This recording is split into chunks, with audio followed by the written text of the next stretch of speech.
everybody, and welcome to another episode of Fire Up. Are we fired up tonight or what? Absolutely. Yes, absolutely. I am. Let's go. I love it, love it, love it. Okay, I have a big panel tonight. Yay, I'm happy for that. So let me introduce my panel. Pensman Sports next to me. How's it going, Pensman? I'm doing awesome. Great. And next to him, none other than George Eichhorn, who wrote the foreword to my husband's book, Scott. Yes, I did, and I'm proud that he's working on a second volume, I heard. So good to be on the show again tonight. Thanks for having me. You bet. Thanks for coming.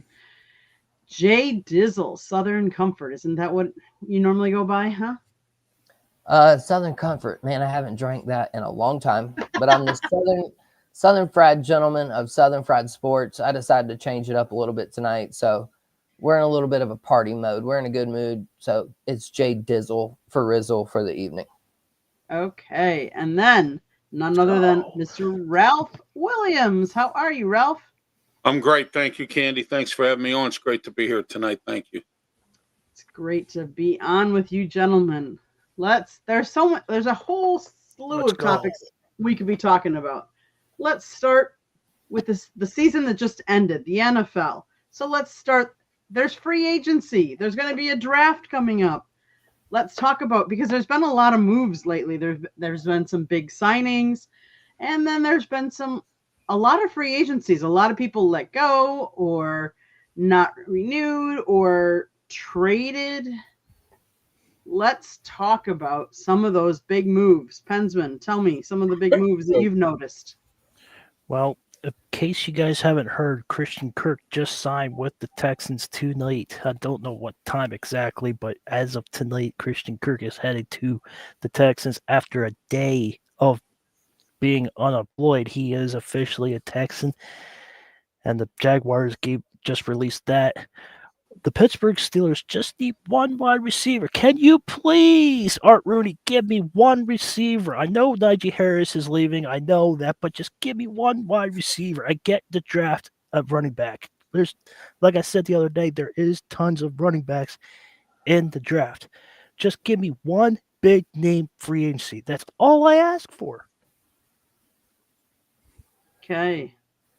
George, any big names that you've noticed? Well, yeah, Adam Schefter is reporting that the Seahawks receiver DK Metcalf has formally requested a trade. So, Penson, get your general manager to get on the phone and try to get Metcalf over there. I'm trying from the Seattle Seahawks. He don't want to play there anymore. I love these guys that go out there, Candy, and they just say, trade me, trade me, trade me. All the money they're getting, they're never, ever happy. And I think that, and I understand sometimes the coach and the rift between the coach and the player. Okay, I get all that. But come on, you guys, if you're getting all this big salary money and some of them just don't they just want to move to the next city. It reminds me of, something called the portal in the NCAA football, the portal. Yeah. Yeah. But anyways, to answer your question, I think that the Lions are still going to be active. I mean, not as much as they used to be, obviously, because their roster is pretty solid. But they can't start the season again with a lousy backup quarterback to Goff. These quarterbacks, they've been lucky that he's not been hurt the last few years they've had him. But they got to keep an eye on that. And they've got to do something because Hooker, they have no confidence in Hooker. He's on the roster, but he hasn't played hardly at all. And last year they had a call. What's the guy? He's coaching high school football down in Florida, Bridgewater. Yeah, see Teddy. how that ended up. Yeah, Teddy. Teddy. Yeah, you can't do that. They can't live with an unknown as the backup quarterback. That to me is what the Detroit Lions need to get settled fast. Ralph. Well, I agree with Pensman in one perspective. Steelers got to start thinking outside the box here. And you know something, George, I want to bring something to you. You're talking about free agents. All these free agents out here that say they want to play for Mike Tomlin, but I don't see them on the Steelers. Okay. That to me bothers me a little bit when they keep saying, oh, I want to play for Mike Tomlin. He's a great coach. But you want to play for Mike Tomlin because Mike Tomlin lets you do whatever you want. Okay, that's why you want to play for Mike Tomlin. That's number one. Number two, I don't want to hear it anymore. If you want to play for Mike Tomlin so bad, then why aren't you burning up the phone over at the Steeler offices and coming here? Okay, I have an issue with that. Yeah. I want to see where Joey Bosa is going to go. Yeah. Okay. Yeah. Picked up by L.A. Chargers. Steelers could use them. I mean, I know they have T.J. Watt and overpaid Alex Highsmith and a few other people, but it never hurts to have more edge rushers and talent. And we need a lot of defensive tackle help, and more than just wide receiver, running back perhaps. And my thing is, George, Aaron Glenn. I'm interested to see what he's going to do up in New York. Yeah, that's true. Just let Aaron Rodgers walk, and so we're going to see what he does up there. So but that's what I have to say about that. Can I ask one question? DK Metcalf, and I don't care who answers this, but we're all fans besides me and Ralph. We're on the same page. But would you guys actually take DK for a first and third round pick? Come on. That's a lot. That's that's just like if you're selling a house, though. I mean, you want to put it a little higher, and then you'll end up going maybe a second and a fifth. They gave a first round pick to Miami for Minkah Fitzpatrick, and what's Minkah done in the last couple of years? Nothing. Yeah. So and then we ended up with that bum Chase Claypool in the second round. So I don't think the Steelers will ever do that again. I'm sorry to interrupt, JD. JD, right? No, yeah. No, you're fine. But I mean, you're not giving up a first and a third, though, at the end of the day. Absolutely not. But that's what I'm saying. I think they're starting high, try to get the bidding high, and then maybe you'll settle for something a little less. I mean, you got Myles Garrett and that whole debacle with Cleveland and everything as well. So, I'll let you guys get back to it, though, if anybody else had anything to say before the NFL free agency stuff ended up. I think Joey's going to join his brother in San Francisco. That's where I'm thinking. Yeah, that could happen. Right. Well, that was the one thing too I was going to mention. Well, why didn't you speak up, boy? I was going to, but I interjected into somebody else. So I mean, Candy hadn't technically. You got the floor, man. You got the floor. Candy hadn't technically gotten to my turn yet. So I didn't want to overstep. You know what I mean? But if it's my turn, Candy, I do have go for it. Sure, go for it. So that's the one thing I was going to mention. Did anybody have the Chargers releasing Bosa on their bingo card? I would have never expected that at all. No way. And see, that's the one question that I wanted to ask Pensman and all of this, or anybody else that's a Steelers fan. T.J. Watt, he was not very productive there down the stretch. He certainly didn't do his part on the defensive side of the ball, wrecking the game. And so to me, that's because he was held up. Right. Well, Pensman, though, if the Chargers are releasing there were a lot of times, Bosa, Pensman, he only had one man on him, and he could have went around him. And in one game, he had a rookie. He had a rookie offensive lineman that he could have took out. That's right, Ralph. That's right, Ralph. That's right. Well, that's what I was saying. That's what I wanted to spark up. Is it time maybe for the Steelers to look past T.J. Watt? If the Chargers did it with Bosa, and that's what's wild. I mean, this all goes back to the wide receivers. That's another question for you guys. George, anybody else chime in on this one. Did the wide receiver position this year become the running back position of last year? Where you've got all of these guys getting traded. You got several free agents, and nobody really seems to be interested in some of them. I mean, Devontae Adams, to me, I'm not signing the guy. I don't think Aaron Rodgers next year will be playing, to be honest with you. I really don't. He'll obviously want to contend. So where is he going to go? Somebody that gets desperate, JD. Somebody that gets desperate for a quarterback. Somebody that's looking for leadership. Well, we know Aaron Rodgers can have leadership at times, as much of a big baby as he is. But anyhow, that's looking for somebody like that. My advice to one of these new coaches is to get him, because one of these new coaches, you're going to need somebody. You know what I mean? Hold on. You want You want Aaron Rodgers to go to to New Orleans Saints to play for Kellen Moore? Is that what you're saying? Hey, why not? I mean, you're a new coach in this league, and you're a rookie coach at that. You know what I'm saying? You need an experienced quarterback. I had this discussion with a couple people on my Sports Corner radio show. They think that Smoking Jim Frazier's wrong when he says that the Jets should have kept Aaron Rodgers, so Aaron Glenn would have at least a decent starting quarterback to get him off the, the team moving a little bit instead of cutting him. If he goes to New Orleans, Kellen Moore might be fired. Look what he did to Robert Sapolsky in Week 5. Well, All right. That's not the way you should do it. Oh, he's out the door. So you guys, none of you mentioned how Deshaun Watson actually restructured his contract to create $35.8 million in cap space for the Cleveland Browns. I'm surprised he did that, and I'm surprised the Browns did it. I thought he'd be long gone, but that's fine. I'm surprised they gave him $235 million guaranteed up front. Yeah. Exactly. I mean, oh my goodness. With everything that was going on with him at that time, I mean, I know it was a huge talking point. They paid him because of the Houston Texan player that he was. They thought they were going to get the Houston Texan player and to take the Cleveland Brown franchise to that. That's why the Cleveland Browns paid him that, because of what he did in Houston. When he went to Cleveland, he had a 360, and we saw what he did in Cleveland, which I'm thankful for. Yes. We're always thankful in Pittsburgh when Cleveland screws up, and they screw up quite a lot. They do screw up a lot. You got that right, Ralph. When's the last time they won anything? Oh my gosh, I can't even remember. That's how bad it is. But you know what, though? They're building a dome stadium there, so a new dome stadium. Dome, really? Oh yeah. I had Lou Marconi on. He covers the on my show. He covers the Cleveland Browns, and he told me that they're looking for financing to get a dome stadium. And I heard Philadelphia might be doing the same thing. Yeah, the link. Yeah. And the Steelers will keep that relic at Acrisure Stadium.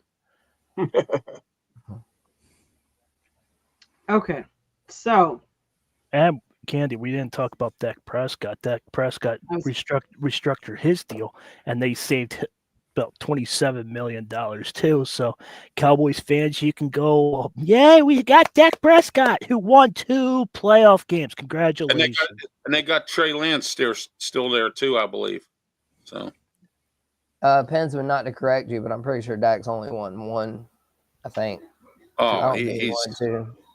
JD, there's a lot of overpaid quarterbacks in this league. Oh my gosh, that are bums. Daniel Jones, Geno Smith. I can average quarterbacks. Kirk Cousins. George knows a lot about Kirk Cousins with Minnesota. Oh yeah. If it is 1 or 2, it's still bad. It's not like Patrick Mahomes. It's not like Marino. It's not like any of these big names but Dallas loves Dak. But hey, have Dak. I don't care. Yeah, there's just too many unknowns, and even the veteran quarterbacks are so. It's so risky. Now, what's Minnesota going to do now? They're going to go with Darnold again, and now I heard J.J. McCarthy. He's mad as hell. He's going to want to demand a trade, and of course, he hasn't taken it down yet after last season's injury. I don't know what Minnesota's thinking, but Darnold, I mean, he showed what he's worth in the playoffs. I'm sorry, he was terrible. Yeah. It's when you win the big game, George. That's when it counts. Yep. Okay. I don't care how many regular season games you won. If you don't win the playoffs, go to the Super Bowl, forget it. Oh yeah. And the Lions learned that the hard way this year, didn't they? Oh my God. You know what? That was such a disappointment. And you know something? I've been told the Bobby Lane curse is still there. Oh boy.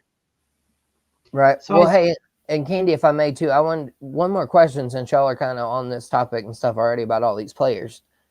The one I did mention was, has the wide receiver become the new running back of this year? Undervalued. You see a ton of them requesting trades. Yes. They want to go to other teams and all that stuff. Like, do teams now just feel like they can just go draft a few rookie wide receivers and make sure Malik Neighbors? We've seen what Jamar Chase and Justin Jefferson and Jordan Addison. I mean, CeeDee Lamb, they've all performed well as rookies. And so I think the older one is starting to become that new running back position. Yeah. Yeah, the Good running back observation. position now. Yeah. And Melfar Jr., as you know, was a running back, and he's mentioned that several times on Inside the Pigskin. He's so disappointed with the lack of value for the running back position, as we all know. It has dropped considerably. So that's a good observation, JD, talking about the receivers. You're always going to have that elite group. We know that. But then you've got that mid-range, and then a lot of the mid-range guys want to move around. They want to go with a winner. Mm-hmm. You can't all do it. Not everybody wins, like you said, Ralph. I mean, a Super Bowl win is hard to get. It is. It is hard to get, but you know what? It's what you do in the playoffs and the Super Bowl that makes your legacy. Okay, that's you know what I mean. Absolutely.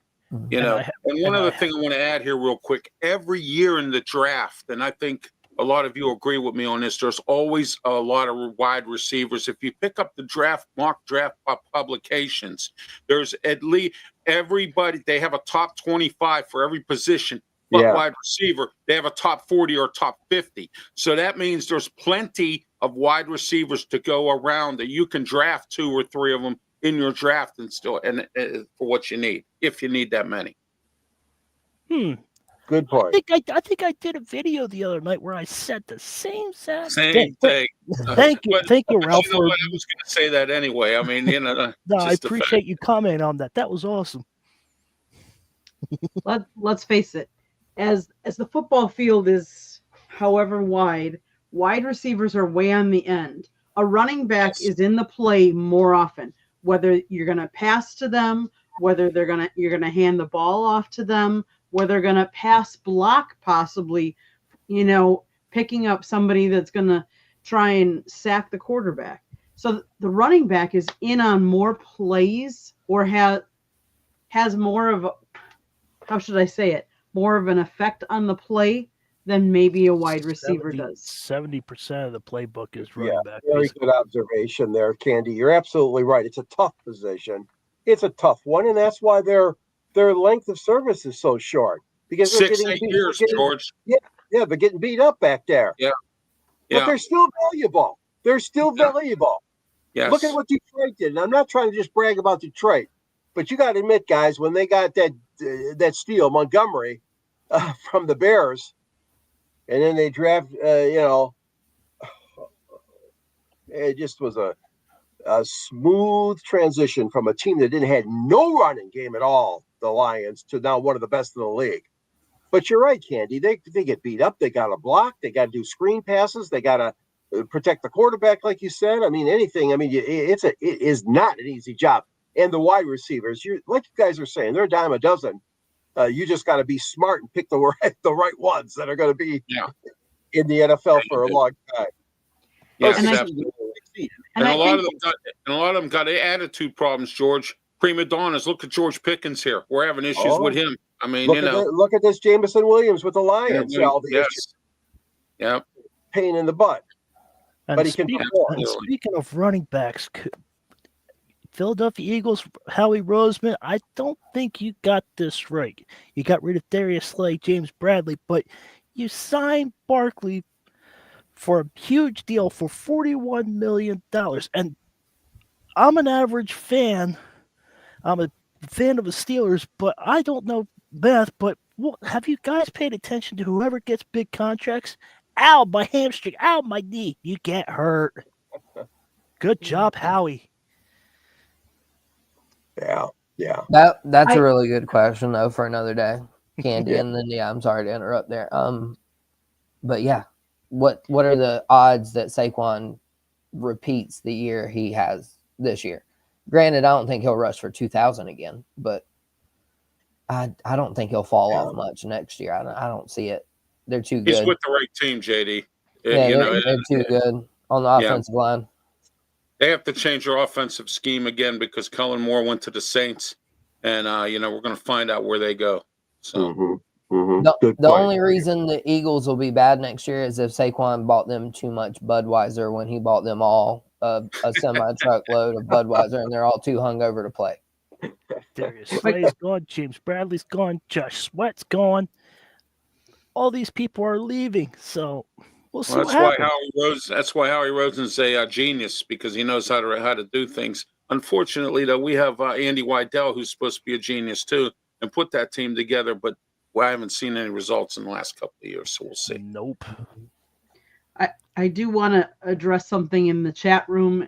It's not Sure. that we're ignoring the chat room. Is that the chat room is not really commenting on the topic that we were talking about. They're trying to get us to talk about hockey, and I get that, but that was the last show. We're talking right now NFL, so I do not. I just want to let you guys know we're not ignoring you guys. We are trying to talk about the topic that we have in hand, and if you want to comment on that topic, by all means. Like this, I think Aaron Rodgers should go to the Dolphins and then retire. I do not see him coming down, especially with Tua here. Just Poor don't see Tua. it. But Where do you think Aaron Rodgers is going to go after he leaves the dark room? I don't know. I don't know. I know where he might go, Pensman. He might go home. He might go home. Yeah. I've said it 100 times. That's exactly where I think he'll be. Either there or in Egypt. Well, there was reports that he might go to Las Vegas with Pete Carroll and try to No, Russell Wilson's going down there. Well, there's no official word yet. He's talking about jump starting that franchise back up. Well, at his age, come on, let's be honest. It's going to be very hard to go to a losing team. I wouldn't do it. I mean, unless the money's unbelievable. Either, George, thank you. At New his age, Orleans, Vegas, we're talking losing teams, Giants, Jets, Patriots. You really think Aaron Rodgers wants to go to a team that's so sub 500? Hell no. Well, No. the Giants are talking. But what else is there for them? Because the good teams Right. have a decent quarterback already, right? Yeah. Well, the I Giants don't are know where talking. it's going to go either. Candy, do you have any? There's no way that they'll bring him, I don't think, back to our division. The NFC North, any of those teams will do that. I doubt that. Oh, I just got word, George. He's going to be the backup in Detroit. No, I'm just kidding. no. If anything, he'd be going to Minnesota. Come on, let's face it. Yeah. He's gonna follow. Yeah. If he's gonna follow Brett Favre's footsteps, Yeah. what's There you the next move? you go. I mean, You're right, Candy. Yes. and to be honest with you, they're the only ones that, I don't see it. The one thing is that Aaron Rodgers, he doesn't have the legs that he used to have. Not that he has ever had real legs, but so he needs a really good offensive line in front of him. And if he goes to a team that doesn't have that, he's not going to last. He's just not. Not at So all. I don't know where he'll go. I really don't. Look what happened to Roethlisberger, Candy. I mean, he didn't have a good offensive line, Mhm. And he had a real his solid mobility- career. Yeah. Yeah, his mobility just in the last 3 years of his career, his mobility got bad. He So- played for Pittsburgh all 18 years. He didn't move around and he Right. could have bounced, but he was loyal and wanted to stay until the end. Aaron Rodgers was like, I'll move here, I'll go here. Let me go to the dark room. I decided to go here. And in April, I have to see Kenny Pickett That's right. Mhm. because he's coaching one of the Pitt teams for the spring game. Oh. Wonderful. Okay. JD, you want to talk about the Titans? Yeah, I could talk about Yeah. it. And really, Okay. that's just my question, and I'll let all of you guys answer it, and I'll give my initial thought on it. If I'm the Titans, though, I am not sold on Cam Ward or Shedeur Sanders coming in and being a savior for my franchise.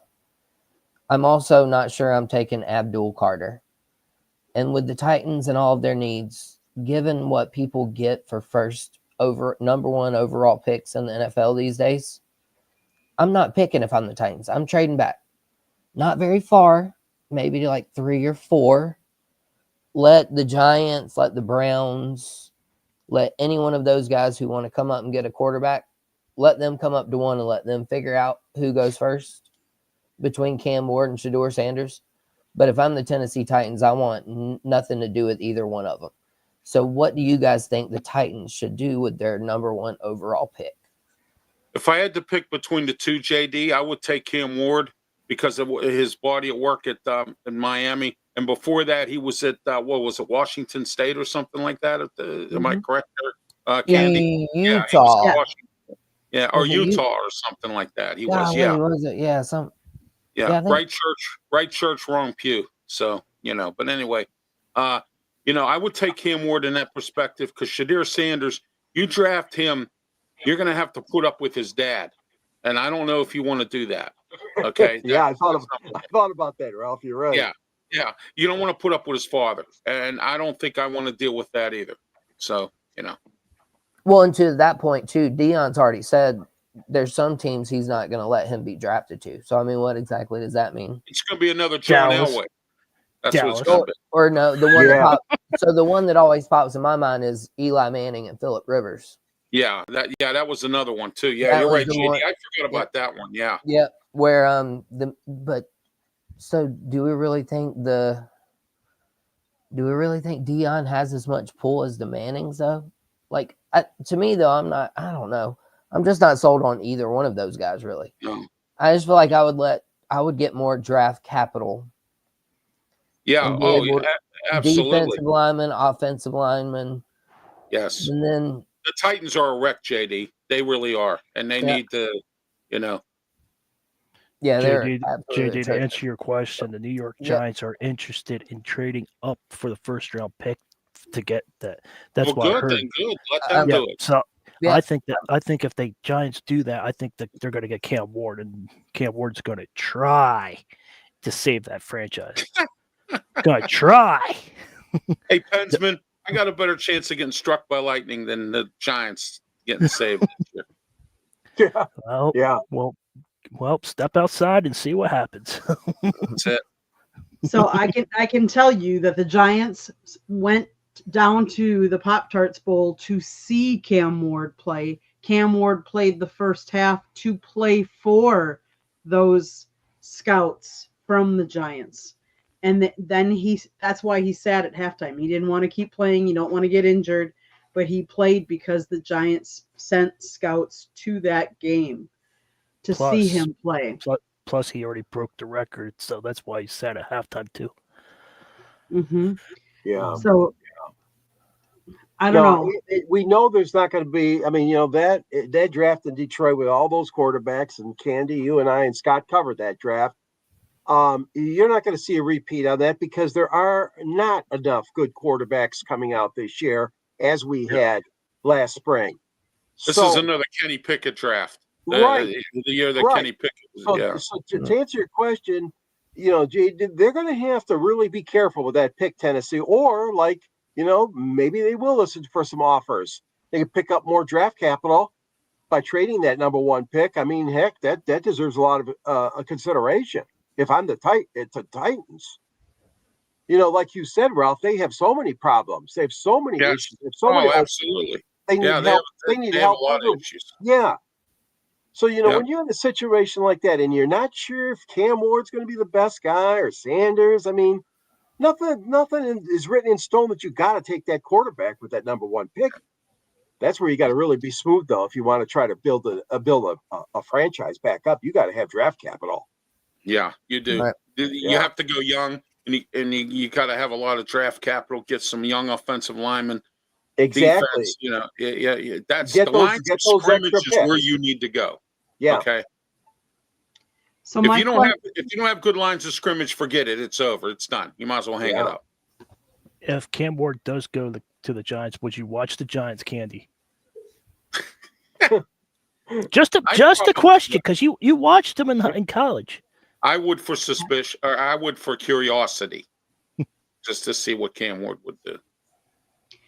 I still think, and I understand with the first pick in the draft that you feel that you've got to play them. You've got to put them in because let's face it.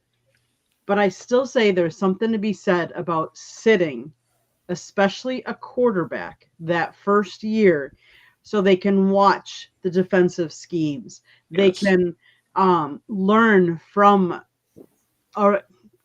veteran quarterback, whether he's really good or not so good. But there's something to be said about developing. And let's face it, that even though they're playing the same game, a college game is different than an NFL game.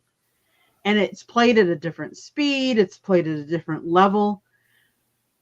I honestly think developing, but I understand that first round, if you're the number one pick, you're not sitting them. They're not doing that anymore. And it's a win now league. But my question is how many number one picks made it and how many number one picks fizzled? No, Mm. there's a ton Oh of yeah. them. Yeah, the odds are not very good in their favor. Not at all. There's a ton of Heisman Trophy winners that didn't make it that were quarterbacks. They didn't make it either. Yeah. Right. You know, And a bunch of Candy, to your point too, what I was going to say is a lot of people forget Patrick Mahomes had the chance to sit for a year behind Alex Smith for the Chiefs. Yeah. A lot of people completely forget that. Yeah. You also have Jordan Love. Roethlisberger did too until Tommy Maddox and Charlie Batch got hurt, and Got then hurt. he had to play. And then you've got Jordan Love, who sat behind Aaron Rodgers Yes. there for a while. And then I think the best thing that could have happened to J.J. McCarthy this year was getting hurt. Yeah, Because that's like with he was Roman slated, Wilson on that. so he was forced to sit and learn. And so, yeah, it's absolutely. Tom Brady said it. If Tom Brady said it, you know what I mean? It's got to Yeah. be right. And He's Tom- even and Tom said, Brady sat too. yeah, these guys got to sit. If he said it, I trust Yeah. him. I believe him. Yep. Because Mhm. Tom did it and he understood until he was forced to. Mhm. Yeah, I would like to see Cam Ward possibly, like Candy said, or Shadir Sanders go to a team where they can get a veteran quarterback, even though if that quarterback can manage the game and he can sit and watch for a little bit, and then hope that quarterback stays in there and doesn't get hurt, because if he does, then and he's the second string quarterback, which in this day and age sometimes that's the case. But I do agree with Candy on the fact that you have to develop these quarterbacks. Look at Caleb Williams. He was thrown into the fire this year. And, there was a few other ones that have been over the years thrown into the fire, And when you're thrown into the fire, you always get burned. So, there we are. And listen to this list. You talk about the number one picks. Oh my God. I mean, you go back to 2015, Winston, Yes. Jared Goff in 16, Yes. Myles Right. Garrett, defensive end in 17, Baker Mayfield in 18, Kyler Murray in 19, Joe Burrow 20, Trevor Lawrence 21. Then you had Trayvon Walker sneaking in there at defensive end in 22. And they had Bryce Young and Caleb Williams. I mean, Yeah. they always want to go for a quarterback number one, it seems like, in the last decade or more. Yes. But that doesn't, like you guys said, even if they're not that good, George, it's the concept that they're coming out of college and they're young and they got this big rating, and everybody on the NFL Network says, "Oh, this is a great quarterback. Oh, this guy did good at the combine. Oh, this guy this you guy look at that." the highlights. That's why. Yeah, you see the yes. highlights, and that's it. You don't see the Malik bad Willis. Okay, Malik Willis, he did a good job at the Senior Bowl. Did a great job at Liberty. Stunk when he went to Tennessee, and JD can account for that. Now he's with Green Bay because he sat out for a few years here and there or whatever and learned. And now he's with Green Bay, and he's done a pretty decent job of managing the game at Green Bay. I'm going to add on to what you just said, Ralph. Liberty is a very small conference, so he's going to dominate that. You take Malik Willis. I know it's time's up with him, but I understand. But you take Malik Willis, take him to the Big Ten, SEC. He's going to get destroyed. He faces Clemson. He's going to easily get 4 interceptions. You play Ohio State, Michigan. He's going to get 4 or 5 interceptions plus sacked 5 times. Yes, exactly. You are correct. It's a small conference. Liberty is a small conference. Yeah. And now with the transfer portal, and I don't mean to get off topic here. Now with the transfer portal in college, you can move from that small college to a big college if you think you can play. Yeah. Yeah.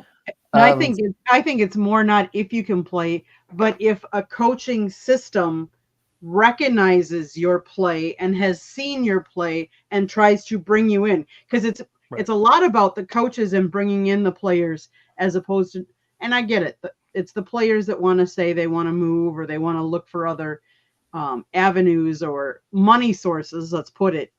I mean, if you prove yourself at a smaller school, the image of the one and dones is almost the same, because Yes. in college basketball, one and done, you'd move to the NBA. Well, in college football, it's more like one and done at the smaller schools to precipitate you to a better school or a high caliber school. Right. Yep. Well, Kenny, if I could, you guys, I got two things on that NFL draft stuff real quick, just since we mentioned all that transfer portal and everything else. Go ahead. So, first of all, the Gamecocks have done a fantastic job with some of their guys that have come in for 1 year. Kyle Kennard, Demetrius Knight, Nick Emanwari, though, he went there the whole 4 years, or 3 years, actually. But these dudes, they all performed well at the combine. They're going to be freaks in the NFL. If there is a Gamecock player available to your team at any point in the draft this year, 2nd to 5th round, I highly suggest you take him. Whether it be Tonka Hemingway, Nick Emanwari, Boogie Huntley, Kyle Kennard, Rocket Sanders. There you go. Any one of those dudes. Yeah, Boogie. Alex Huntley, he's a local homegrown. He was actually a Will Muschamp recruit. Oh, initially. okay. And they put up ridiculous numbers though at the combine. So my advice to any one of you NFL fans, if the best available is a Gamecock where you're picking, pray for your team to draft a Gamecock. And then the second thing I was going to mention was Christopher's comment about Travis Hunter. We didn't even mention him about the draft stuff. Yeah. He's a sneaky outlier in this. Defensive back and a wide receiver all in one go. So I don't know if he'll end up one. I don't know if depends on where the scouts go, man, JD. Because we've talked about Abdul Carter, Cam Ward, Shedeur. So, I mean, where does Travis Hunter land in all of this? Is really going to be interesting. I even forgot about him, JD. Thank you. Mm-hmm. Yeah, that's a JD, good one. That's a good name. JD, you forgot one detail, bro. One detail. Mm-hmm. When he went to the combine, he went as a defensive back or cornerback. Yeah, that's what I'm saying. He plays cornerback and wide receiver. So where are you gonna place him if he goes to the NFL? What position? Oh, you saw him in the scout. You saw him in the combine. Yeah, but he answered that question. He said he wants to play all of the snaps. He wants to play both. I don't know how much they'll let him. He's gonna get fatigued. But you'll see him. He's gonna get fatigued. I say the same thing. I was worried about that with him in college. I think he's already played way too many. I think he's played way too many snaps already. Yeah, we had Cordell Stewart here do that. Jordan Whitehead was a two-star or two different position player here at Pitt. And you see how Cordell Stewart played out. Yeah. I mean, Travis Hunter could probably do it, but he needs to get his personal life straightened out first and his drama before he even thinks about playing any kind of football in the NFL, because it's not going to jive. Very astute observation, Mr. Williams. I'm going to make the chat really happy in about 2 seconds. So these guys want to talk about hockey. I'm going to mention one thing about hockey, and that's it. The last show I was on, we talked about hockey, and we talked about Spencer Knight. He just got drafted by the Blackhawks. It's the same exact thing in NFL. If you have a senior goalie and you have just learn from him. You have a senior quarterback, learn from the senior quarterback. It's the same situation in hockey and football. You learn from the experienced position player. That's all I'm going to say about hockey. You want your hockey? There's your hockey, chat. Okay, with I got a good joke about hockey, so we'll talk about that later. Yeah, let Candy. So, someone wanted to talk about NASCAR, and who was that? Anybody at all? No, it wasn't me. I don't follow NASCAR. George, you follow any NASCAR? Not real close. I mean, I'll tune in to the race usually, but I don't watch it from start to finish or anything like that. What are your thoughts, JD? What would you want to bring up? Yeah, well, so yeah, I got something for you, and I'll see if I can relate it to another sport per se. So we just saw the race at Circuit of the America this past Sunday, and there was an incident in the race where Austin Cindric did what they call right rear hook someone into the fence. And in the past, we've seen drivers like Chase Elliott, NASCAR's most popular driver, be suspended for doing that when he did it to Denny Hamlin. Carson Hocevar has been suspended for it. And then Ross Chastain has also been suspended for doing the exact thing that Austin Cindric did. And it just proves once again that NASCAR cannot be consistent with their rules. No. We just saw all the cautions at the end of the race mayhem the previous few weeks. Now we've got them saying that Austin Cindric, they weren't going fast enough for it to cause any real damage. Is it about safety, driver safety, or is it not? Because just a few weeks ago, it was about driver safety. But this week, it's not about driver safety. And so they're just very inconsistent with the rules, maybe much like the NFL has been. So how would you feel if there was a sport you were interested in, though, where you the sanctioning body don't know the rules, so your fans don't know the rules? At some point, you've got to draw a line somewhere, correct? You would You think. sure do. You know, Yeah, and you you got to be consistent too. I'm sorry. Go ahead, Ralph. No, you have to crack the whip. I mean, there's too much of that going on. The rules for certain people, and if you're going to have rules, you got to crack the whip and do it. I mean, you can't just have them for certain things and certain people. It doesn't work that way, No, it has to be consistent, and it must be consistent, especially when we're talking about safety. You're talking about that rear hook. I mean, and those, invariably there's accidents on that final lap. If it comes down to one lap, oh my God, we see what happens in pretty much every race nowadays.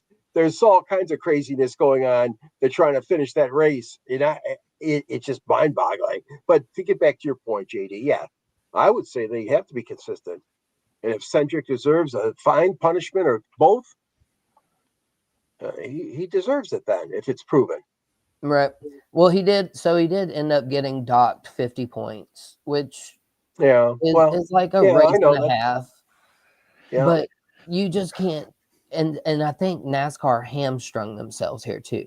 So they just made this new NASCAR playoff waiver rule where basically the driver can't miss a race or you're ineligible for the playoffs or lose all of your playoff points. So they didn't want to suspend the guy because they just created this new rule. And so just you can't have rules contradicting one another. And you got to be consistent. Just get it right is my biggest thing with sports. NFL, spotting the ball, penalties, whatever. Like, I don't care if you got to review it. Balls, strikes, the automated ball system that we've seen or whatever. Yeah. Just get it right. I don't care what you got to do. Just get it right. And Pensman, I wanted to hear your NASCAR takes about Cindric as well. If Dale Earnhardt Sr. was alive, I would guarantee you, and JD, you're laughing because you know where I'm going, because you're a Senior fan too. But if Senior was alive and he saw how much flip-flop is going on, he know that he's going to go and he's going to wring somebody's neck because of all the inconsistency. He's going to make sure, if he was alive, he would go up to the studio and make sure that somebody is going to get their point across and make sure that it's going to be, if one NASCAR driver is suspended, they all should be suspended if they do the same thing. The punishment should be right down the middle. You do something wrong, you're suspended. Denny Hamlin, you're suspended. Austin Cindric, you're suspended because you did what Denny Hamlin did a couple weeks ago, last year, whatever it was. That's my take on that. That's what. Am I wrong? Am I right? Am I wrong, JD? No, you're right. Yeah, I no, agree you're with right. you. And So- well, No. George was even mentioning the mayhem and everything. Yeah. The mayhem literally started lap 1, turn 1 for Chase Elliott this past weekend. Yeah. He got wrecked by Ross Chastain dive bombing him on the first lap, and then I don't know if that was a 5-car pile up in turn 1. Yeah, and it was Chastain just being over aggressive, wrecked Chase.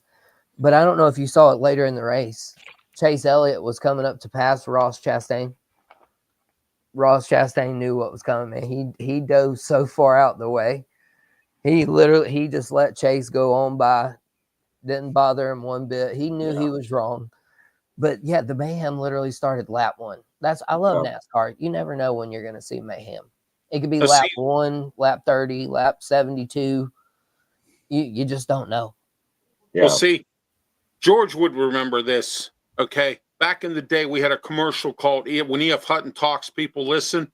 Okay, if Senior was still alive, I think that the racing community would listen, and like Pensman said, and the rules would be where they are. It would be a lot Absolutely. different. It would be a lot Absolutely. different. And well, I can follow up and ask a question to you guys about that. And Candy, chime in too if you want.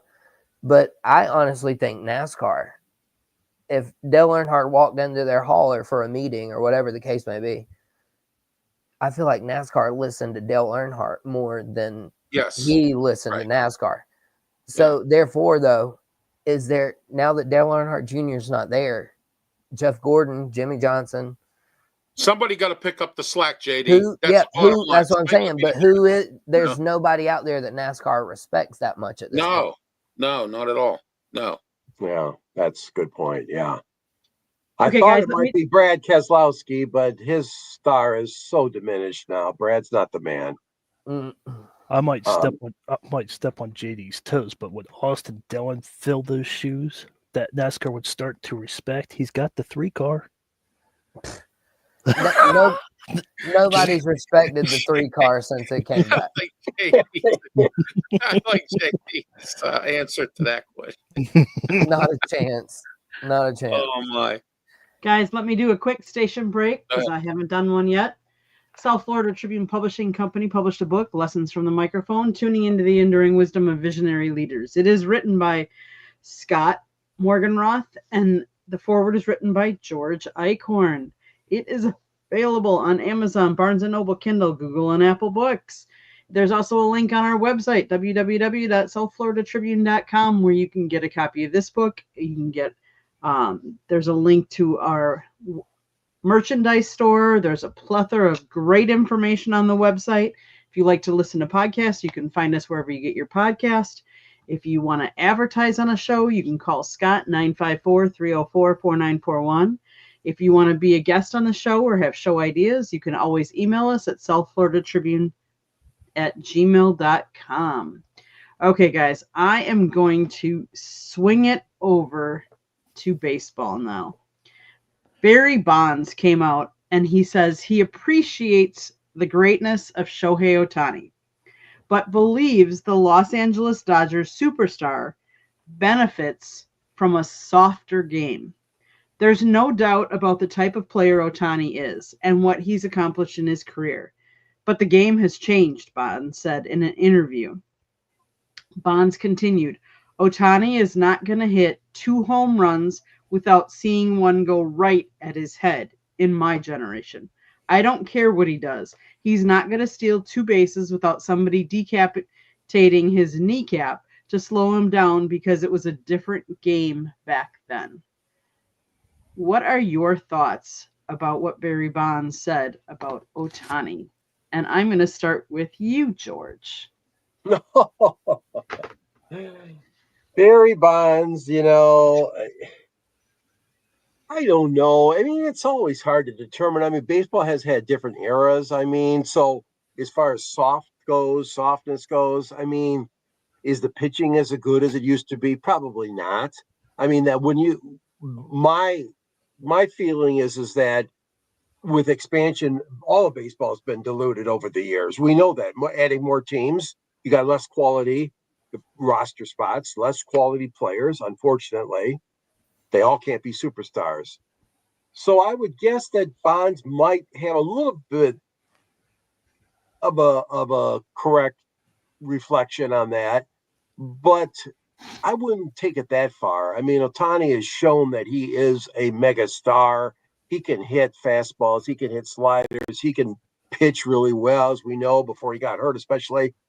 So I wouldn't totally disagree with what Bonds is saying, but I don't think it deserves to be mentioned as far as, you know, putting an asterisk on the player's career or anything like that. I don't know. Maybe I'm misreading him the wrong way, but yeah, the soft factor versus every era is going to be different. I wouldn't say this is it. Ralph, your comments. I think Barry Bonds hit it on the head in some perspective, but I do agree with George in another perspective here. It's a whole different ball game now compared to when he played. And you know, he's allowed to make his comments. That's like when Terry Bradshaw makes his comments about you know how weak the Steelers are these days. You know what I mean, compared to where it was when he was in it. But that was a whole different era. We had Chuck Noll, we had discipline, we had, you know what I mean. You weren't on TikTok then because there wasn't TikTok. You weren't playing around with social media. You weren't getting into trouble at the bar or whatever. You know, that kind of thing. All right. Same as baseball's the same way. Okay. There's no more Jim Lelands out there. There's no more Tommy Lasordas out there. There's no more Billy Martins. There were a lot of managers in those days that were great managers that had won championships, World Series, and that kind of thing. And now you have, you know, the current way of things are going in baseball. It used to be called America's pastime. And until they get a salary cap, which they never will, okay, baseball's not going to be right like the other sports, and it's not going to be fair. And but I do agree with Bonds in one small perspective here. He's right, but in another perspective, like George said, Ohtani does do, you know, his stats, you know, and all that. But now in baseball, you have analytics. You have you don't have the coaches like you used to that were able to develop players better. You know, it's not like it was in the past, and it never will be. Things change in all sports. Jay Dizzle, tell me, what do you think? Well, first of all, Barry Bonds saying what he said is almost as ridiculous as Pac-Man Jones saying what he said on Deion Sanders' podcast, where he said that he never used his own urine for a drug test for an NFL drug test. And then he was about to tell everybody how to do it, apparently. It's just ridiculous, man. Come on, Barry Bonds. Come, really? Shohei Ohtani, he couldn't have hit the baseball back in your day. Nobody was throwing at you that much. You had, 73 intentional walks in 1 year? How many of those intentional walk pitches went at your head, Barry Bonds? It's ridiculous. Yes, you're welcome to have your feelings, but I need to end this GOAT talk. Until everybody's the same age that watch the same basketball or the same baseball or the same football, none of this GOAT talk will ever be settled.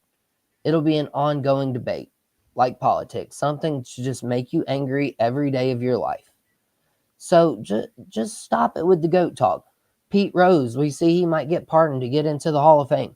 Barry Bonds, you're great. You're not in the Hall of Fame because of your steroid. Roger Clemens, you're not in the Hall of Fame. Y'all are all great. Just shut up about it. We know already. Bensman, your thoughts? Barry Bonds, just live your life. You don't know what happened. You drafted in the Pittsburgh Pirates. You were horrible as a Pittsburgh Pirates. Ralph will agree with me. Pittsburgh Pirate, he was horrible. He goes smaller than me and blew up to 6'2", 240. I mean, you got the dude was tiny when he played for the Pirates. Right. Yes. That's what I was just gonna say. Then you get this little pill, and all of a sudden you're like Arnold Schwarzenegger. Like, what? Like, you just need to keep your mouth shut, live your life. You were semi good. You're not in the Hall of Fame because you took steroids and you wanted that home run thing. You got intentionally walked like 900 times when you're in the San Francisco Giant. It's a different era than what you played. So, Barry, just live your life. Just do what you have to do and just get over it. The pitching's the same. The pitching's not the same. It's the everything. We got a pitch count now. The bases are shorter. There's like 6-inch difference, and I don't know what it is. There's no more shift change. There's a lot of things that change throughout the years. The interleague play. I disagree with P Digits there. The interleague game is play. That's fun for fans. That just gives you like. For Philadelphia, New England, for Philadelphia and New York, that's just a fun series. It's just makes it more fun for everybody. But Barry, come on now. Okay, here's my 2 cents. And whatever they're worth. Baseball, yes, baseball. All of the major sports have evolved over the years. Do I think baseball has evolved as much or has changed as much as some of the other sports? No. And that's probably a good topic for another night, because I would say the NBA has changed the most. But that's not the topic for tonight. Tonight's topic is MLB softer? I would argue that all of the leagues are softer these days, that all of the players are softer. You're not going to see the Iron Man of Cal Ripken, or you're not going to see the Brett Favre of consecutive games. I don't think, again, because they don't play as long, because I think part of it is because nowadays we expect our youth to be a one sport pony, and they are guided down a path to excel in that one sport. And we've had guests on our show that have said that when you do that, you are asking for troubles and injuries because you're not toning your body with all the other sports, playing different sports. And so you're consistently always, like, let's say you're a pitcher, you're consistently throwing, you have the same motion going for years and years and years. Eventually your body is going to wear down. But Barry, is it a softer game? I don't know that it's a soft. I think everybody's softer. And yes, it's going to change because times have changed. I'm sorry. I now have a cell phone that is a mini computer that I can look up all kinds of information. They didn't have that back then. So yes, analytics have changed. Technology has changed the game. But Shohei is a great talent, and I get he said that he's a good talent, but I don't think we need to compare how it was back then to how it is now, because it's no comparison. You can't compare it. It's different eras. So stop even trying to do it. Stop trying to compare. Is LeBron better or MJ? Stop it. They played in different eras. It's different ball game. Just appreciate the talent you have out there right now. With that, we're going to go to my town. So, Mr. Ralph, what's happening in your town? Not well. I'm going to do my joke here because it involves the Penguins. This kid was in divorce court. The judge says to the kid, "Son, I can't make my mind up who I want you to live with, your mommy or your daddy." The kid says to the judge, "Your Honor, I don't want to live with either one of them. They beat me." And then the judge says to the kid, "Well, you got to live with somebody." And he says, "I want to live with the Pittsburgh Penguins. They don't beat anybody." So there you go. All right. But anyway, the Penguins are not doing too well. Spring training baseball, the Pirates are, we'll see what happens. And the Steelers, we're going to wait and see if they start thinking outside the box this year for the first time. And Pitt football's coming up their spring game in April. We're going to say they just lost a recruit to a bad car accident in the state of Indiana. And it's really sad. He's a 4-star recruit and they were going to actually try to work with or play him this year, try to make a difference for the team. and it turns out that the Jackie Sherrill curse is still on at Pitt. So, all right, that's about all. Oh, and the basketball team's fallen down to 16 and 14. The men's basketball team for Pitt could end up in the NIT. So there we are. That's my town. Ralph, what's happening in your town? Again? You just Oh, I'm sorry, George. what's happening in my town? Well, we see the injury bug coming out again. You know, the Detroit Lions, we all know what happened with them and all those injuries, and they overcame them to win 15 out of 17 games. But now it's starting to hurt the Red Wings and the Tigers. Matt Vierling is a very key component of the Tigers as they made the playoffs, as you know, with that mad dash last season. And they, in fact, eliminated Houston Astros in 2 straight games, took Cleveland to game 5. But they still have too many holes on this team. Matt Vierling is not your everyday third baseman. He cannot field like a quality third baseman, excuse me.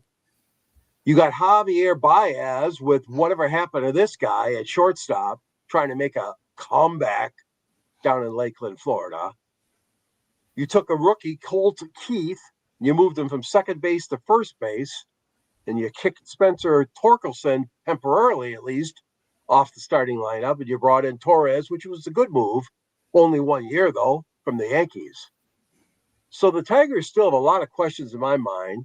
They also suffered an injury to Parker Meadows, who they're counting from day one to be the regular center fielder. So right now they got some injuries going on, the Tigers. The pitching looks still pretty good, pretty strong. Picking up, of course, you know, the trade with the Dodgers to get our friend back, Flaherty, as the number 2 starter behind Skubal. The Red Wings also have been suffering some injuries lately, but it goes back to what is an old adage in sports. Next guy up, who's going to take his spot or her spot on the roster? As Dan Campbell told us all during the season to the media, hey, I can't dwell on that injury to so-and-so. I can't, why talk about it right now? I can't do anything. He's not here. So my town is going through a little bit of injury, right now. The Pistons also have had a couple of injuries, but so far they're still in the playoff picture right now. Red Wings, I don't know what's happening. They lost again tonight. They couldn't even beat Utah at home. So things are not looking good for the Detroit hockey playoff perspective. That's what's going on in my town. JD Dizzle. What's happening? In my town, I'm so glad Ralph mentioned college basketball a minute ago with Pittsburgh there. So, yeah, my town is going to be, I'm very busy the next few days. I've got Tripp's second baseball practice tomorrow evening at 6. Tripp's my oldest son, 5 years old. I was a baseball player. He's playing baseball for the first time. So I got his practice tomorrow, and then we're heading up to the SoCon tournament, the Southern Conference basketball tournament in Asheville. I'll be there covering Samford, a little bit of Furman, a little bit of East Tennessee State. And apparently people have trouble with understanding how I'm able to cover so many teams and do so many things, but we managed to do it. We do what we got to do, and I think it's fun. I love it, meeting all these different fans. That's what we say on Southern Fried Sports. I'm here to unify the fans, have a good sports talk, share some opinions, have a good time. And George, Ralph, Pensman, Candy, it's always a pleasure to be here. So yeah, my parting shot, busy weekend, but I'll be in Asheville for the SoCon tournament. Oh, one last tidbit. So it's a small world, y'all. This is one of those small world stories. So I was on Facebook today. Buddy of mine, he's the DJ for the Southern Conference tournament this weekend that I went to college with. Randomly, he posted a picture and was like, yep, I'm in Asheville at Cherokee's Harrows Center, whatever it's called. And he posted a picture from the court, and I was like, bro, ain't no way. I was like, I'll be there in like 2 days. I was like, I'm definitely going to come by and see you. It's been forever since college. I won't age myself, but yeah, it's been a while. I got a little gray. But yeah, small world, man. Like literally somebody posted a picture on Twitter of the scoreboard, and he was in it on the scoreboard after I saw his post. And I was like, Wow. I definitely got to reach out to this guy and talk to him. I mean, that's just too much coincidence all in one thing. Okay, Pensman, what's happening in your town? Speaking of college basketball, since we're talking about college basketball, JD knows where I'm going. The Duke Blue Devils are 27-3 right now in the season. They lost to Clemson, which they shouldn't have because Cooper Flagg tripped and fell and slipped on wet floorness. But regardless, that game's over. It's 27-3 record. It's round 2 of North Carolina on Saturday night. So I was going to do a short about this, but since I'm on, Stanton is back, but he might have to have surgery on the New York Yankees. The Yankees lost 8-4 today on preseason in spring training. It's spring training, Yankees fans. It's fine. Garrett Cole got rocked, but it's only spring training. So Yankees fans, don't panic. It's spring training. It doesn't mean a thing. That's why I keep telling some people. Some people were like, "Oh, my team's 8-6-4." Well, congratulations. It's spring training. It doesn't mean anything. But that's what's going on in my town. Okay, in my town, the Brewers are going to be honoring Bob Uecker this season with a patch on their uniforms. They're also going to paint for opening day in Milwaukee. They're going to paint Bob Uecker's signature like they did for spring training, which I think is really cool. The Badgers and Marquette are both doing well, not necessarily in their conferences right now, but they're both should be in the tournament.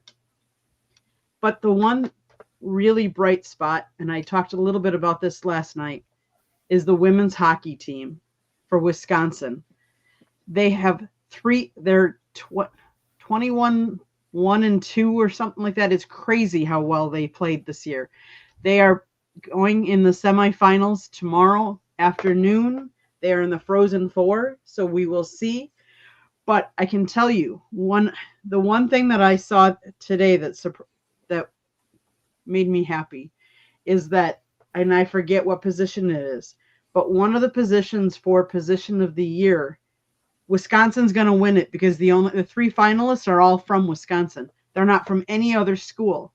So Wisconsin women are taking it to the rest of the women's hockey world. So good luck to them. I hope they do well. That's what's happening in my world. So in my town. So let's go around the room and let everybody know how they're going to get a hold of you. I am going to first do a quick station break here. South Florida Tribune Publishing Company published a book, Lessons from the Microphone, Tuning into the Enduring Wisdom of Visionary Leaders. It is written by my husband, Scott, the Motor City Madmouth Morganroth, and the foreword was written by George Eichhorn. It talks about his 40-plus years in the media business and how it has changed and evolved. Just like we were talking earlier, the games have changed and evolved. So has the media business. Go check out his book. It's available on Amazon, Barnes & Noble, Kindle, Google, and Apple Books. There's also a link on our website, www.South Florida Tribune, where there's a link for our merchandise store as well as a plethora of great content. Go check it out. If you like to listen to podcasts, you can find us wherever you get your podcasts. Monday nights, we talk baseball. Tuesday nights, we talk football. Wednesday and Thursday nights, you just never know what we're talking about. Previously tonight, though, we did talk about NHL hockey on Sports Exchange.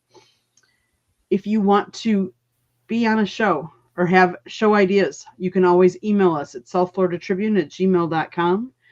And if you want to advertise, you can call Scott 954-304-4941. And with that, Pensman, how can people find you? You can find me on YouTube at Pensman Sports and at X at Pensman Sports. George, how can people find you? I write for a local paper called the Downtown Detroit Monitor, but I also write for the publication called the South Florida Online Tribune. And you'll find me there along with Scott and Candy's great picture she takes and many other authors. one of the things that I do is cover a lot of Michigan sports. So at the end of my column, there's a link there that could link you to a book I wrote, which is several years old now, but Detroit Sports Broadcasters on the Air. It's still available for anybody that would like to link to it. That's it. Yeah, thanks, Candy. That looks like it right there. The foreword was written by the late Ernie Harwell. Oh, so anyway, Scott's in the book, I'm in the book, but all these great sportscasters that he and I admired all these years are in the book. You can reach me at gicorn@yahoo.com and on X or Twitter at SandGSports99, or link up with me on LinkedIn. How's that? Good to be part of the network. Good to be part of the network and enjoy the programs tonight. Sounds good. Ralph, how can people find you? YouTube, Facebook, Twitter, X platform. Please follow me there and subscribe on my YouTube channel. Check out all my archive shows. There's several of them on there. I'm also here on the South Florida Tribune Network here on Thursdays, and then Saturday, Scott Morganroth and I and Leo Haggerty. And we have special guest this week's Ray Fittipaldo from the Pittsburgh Post-Gazette. Sports Wrap. That's this and every Saturday at 9 a.m. Part of the triple header of Ralph, 8 a.m. to 9 a.m., the Ralph Williams, Tony Moreno show. And then at 9 a.m. to 10 a.m. is the Sports Wrap show. We're live on YouTube, Facebook, Twitch, Twitter, X platform, South Florida Tribune Network, and the Huddle Sports Network. And also, we're going to be on the Sports Vival Network as well. That's getting put up by JT Toth, and we're going to be on that real soon as well. And please don't forget, last but not least, on this Saturday, the 2 to 3 p.m. Sports Corner radio show with me, Ralph Williams, Smoking Jim Frazier, Claudia Rosano, Luther Dupree, our guest as well. He's on 2 of the 3 shows. Ray Fittipaldo, he's going to be on to talk about the Steelers and what they have done at the Combine and what their expectations are for the draft and free agency. So tune in. 12:50 a.m. The Answer, 92.5 on the FM dial here in Pittsburgh. Thank you. Jay Dizzle, how can people find you? Well, first of all, George, Ralph, Pensman, Candy, all a pleasure being here with you this evening. Thank you. Pleasure meeting you as well, JD. Absolutely. I'd like to get in touch with you. I'd like to have you on my show. I do a 32-team thing for the draft, and I want you to come on and talk about the Titans. Well, we can do the Titans. And I'm a Panthers fan, honestly. Carolina Panthers. Yeah, I'm a Panthers fan, but that I just had a very strong opinion about that Titans and their first. I just don't think they're. I don't think they should be picking there. I think they should get out of it. But I'm gonna hit P Digits. His comment right here. He says JD is taking his social game to the next level and installing live feeds from inside my home. Well, let me tell you this, P Digits. I'm always inside my home. I am not one of those ones that sits in my mother's basement and broadcasts a podcast, as Nick Saban likes to say all the time. And I'm sure none of these other guys here do that either. But you can find me at Southern Fried Sports, JD on YouTube, at JDY@06 on X. And then I also run a Gamecocks page for Greenville Sports Media at GSM_Gamecocks on Twitter. And then I also run a Sideline Sports Network page for East Tennessee State University at Sideline Sports Network, SSN_ETSU. And these opportunities, they've all kind of fallen in my lap. I appreciate every one of them. I never imagined I would be doing this, chopping it up with great folks like you. And so, as I say, likewise, buddy. Y'all be blessed, not stressed. Feeling is mutual. Just be kind to one another. Yes. So I want to thank all of you gentlemen for being on my panel tonight. I also want to thank everybody that was in that chat room, whether you were commenting about what we were talking about or not. But thank you for being here. We appreciate it. Without you, we wouldn't keep doing this, right, guys? I mean, let's face it. Absolutely. Right. So thanks, everybody. With that, have a great weekend and enjoy whatever sports you enjoy. Peace. Have a good one. You Bye too. bye. Bye-bye. Bye, everybody.